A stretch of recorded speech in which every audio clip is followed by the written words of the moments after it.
ခုအဆုံးနှစ်ခုရဲ့ခြားထဲမှာနှလုံးသားနှလုံးပြီးရင်အသေးအစာအိတ်ဒါကဥမကြီးဥမကြီးအခွေလိုက်မယ်ဒါကဥသိနော်ဒါလေးကိုဖယ်လိုက်မယ်ဆိုရင်ဖယ်လိုက်မယ်ဆိုရင်အနောက်ကကြောက်ကက်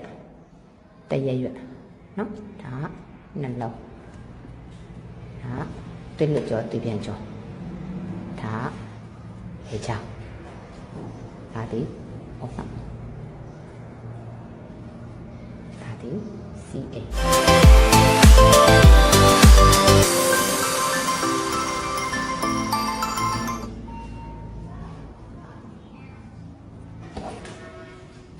အသေးရဲ့အောက်မှာဒါဆိုရင် DT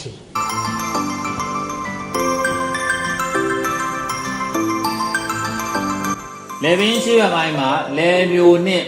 လေပင်တွေးလို့ကြော်မာကြီးပါရှိသည်လေပင်တွေးလို့ကြော်မာကြီးသည်နှလုံးမှတွေးများကိုဥကောင်းတစ်ခုလုံးတို့ပို့ဆောင်ပေးသည်၎င်းကိုပုံမွန်ကာရိုတစ်အာတီ CCA ဟုခေါ်သည်ယောဂဖြစ်ကြောင်းတရား၃ပါးဘာလို့ကာလဆိုတာအချိန်ခါဥဒုကာလအဋ္ဌဆိုတာအစာစာဆိုင်မဆိုတာအပြုမှုလှုပ်ရှားမှုလောကဖြစ်တာလေဒီကြောင်း၃ပါးလောကဖြစ်တာဒီကြောင်း၃ပါးအခုမိုးရနေမှာတအားပူအဲ့လားဒီပါလေကာလပူလို့ရက်ကလေးတစ်ခါတည်းနေကုန်နေနိုင်တော့ကြတော့ပူအားကြီးတော့ကျွေးတွေထွက်တော့ကြတော့မောအဲ့လားဒီပါလေကာလအဲ့လားယောဂဒီကြောင်းတရားနဲ့ပါအသာအသာအထာပါလေအသာအသာ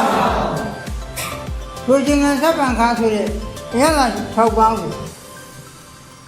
လွန်ကဲစွာကျင့်သုံးနဲ့စားသုံးသောသူများသည်လောကရအစီများများစားတယ်လောကရပါလားအစီဒီအချိုလား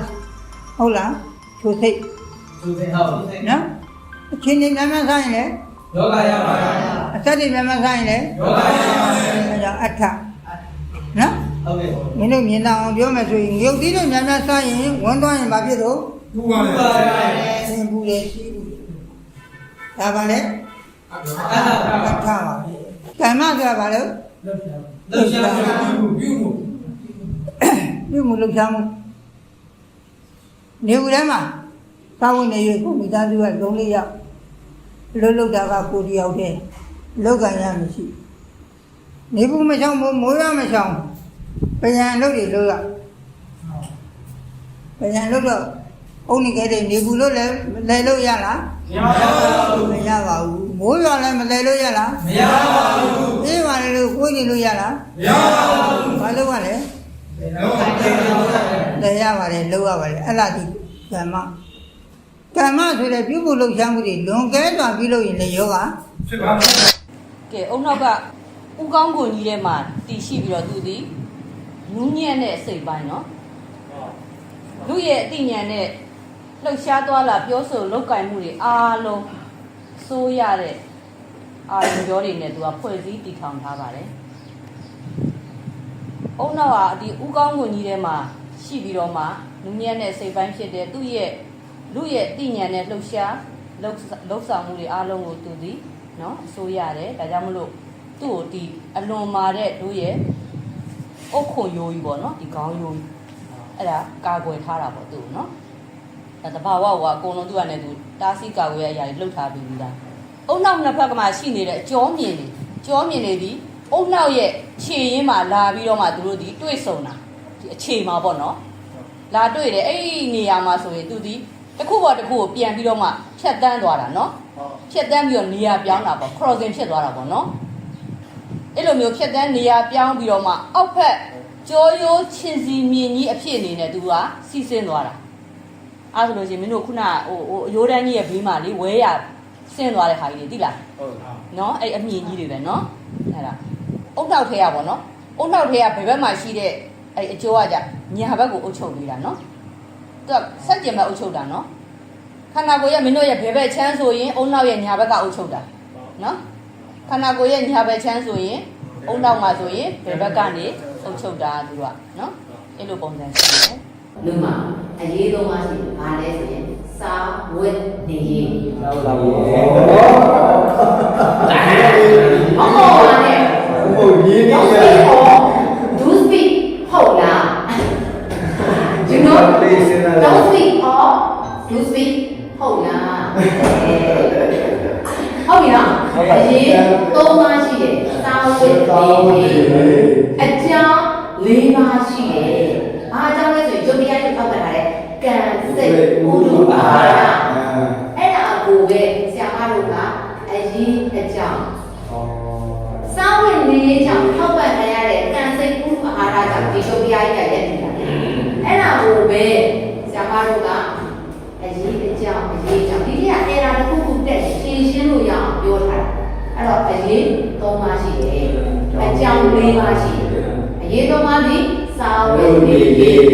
အကြောင်း၄ပါးဒီကံစိတ်ဥဒ္ဓဘာယအဲ့ဒီအကြောင်း၄ပါးကဘယ်သူ့ကိုထောက်ပံ့တာလဲခန္ဓာကိုယ်ဟုတ်တယ်ခန္ဓာကိုယ်လို့ပြောမယ်ဒေသနာလို့ပြောတာဖြစ်တဲ့အတွက်ယုတ်ကြီးကိုထောက်ပံ့တာဒီယုတ်ကြီးကိုရှင်သန်ရက်ပြောင်ထောက်ပံ့နေတဲ့အကြောင်း၄ပါးဆိုရင်ကံစိတ်ဥဒ္ဓဘာယဟုတ်ပြီနော်အဲ့ဒါကိုပဲနောက်ထပ်ပြင်ပကနေထောက်ပံ့ပေးနေတဲ့အရေးသုံးပါးဒီစာဝတ်နေရေးသိပါပြီလားသိပါပါအကျော်ထောက်ကမြည်လက်တရွယ်တွင်းကျော်နဲ့အပြင်ကျော်အကျော်ထောက်ကဒီနေရာလက်တရွယ်တွင်းနဲ့အပြင်မေးတောင်းတစ်လျှောက်လက်တရွယ်အခြေမအပြားတွေဖြစ်သည်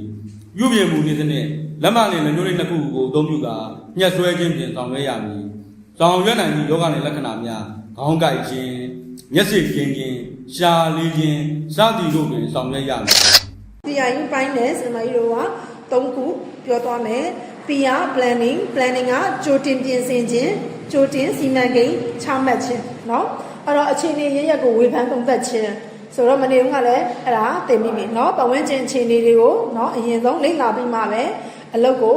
စပြီးတော့လုပ်တင်တယ်เนาะပြီးတော့ဒီမှာဖြစ်လာနိုင်တဲ့ပြဿနာတွေကိုကြိုတင်စဉ်းစားထားခြင်းနောက်ဦးစားပေးအစီအစဉ်တွေချမှတ်ခြင်းနံပါတ်1เนาะဘယ်ဟာနံပါတ်1ဘယ်ဟာနံပါတ်2ဘယ်ဟာနံပါတ်3အဲ့လိုအစီအစဉ်တွေချမှတ်ထားမှလည်းသူ့ဟာနဲ့သူ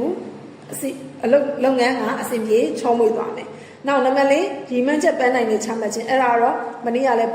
ပြောပြီးသားပန်းနိုင်ရှိမှာပဲတားတို့သမီးတို့သွားမဲ့လမ်းကြောင်းကိုကိုကသိမှာเนาะနောက်တင့်တော်တဲ့လုံနီးကင်ဟန်များနဲ့နီးပြူဟာများချမှတ်ခြင်းမနေ့ကလည်းပြောသွားပြီเนาะနီးပြူဟာပန်းနိုင်ကိုလှမ်းကင်နေတဲ့နီးပြူဟာတွေရှိရဟုတ်ပြီเนาะနောက်လှုပ်ဆောင်ရမယ့်အလုပ်များကိုကြိုတင်သတ်မှတ်ခြင်းဟောတော့နောက် implementation အကောင့်ထဲပေါ်ခြင်းအကောင့်ထဲပေါ်တဲ့အခါ plan ချရုံနဲ့မကဘူးဒီ plan ကိုချလိုက်ပြီငါဘယ်နှစ်အတွင်းကိုဒီလုပ်ငန်းကိုအောင်မြင်အောင်လုပ်မလဲဟုတ်တယ်နော်ကိုယ့်ရဲ့ဘဝမှာဆိုတော့ငါ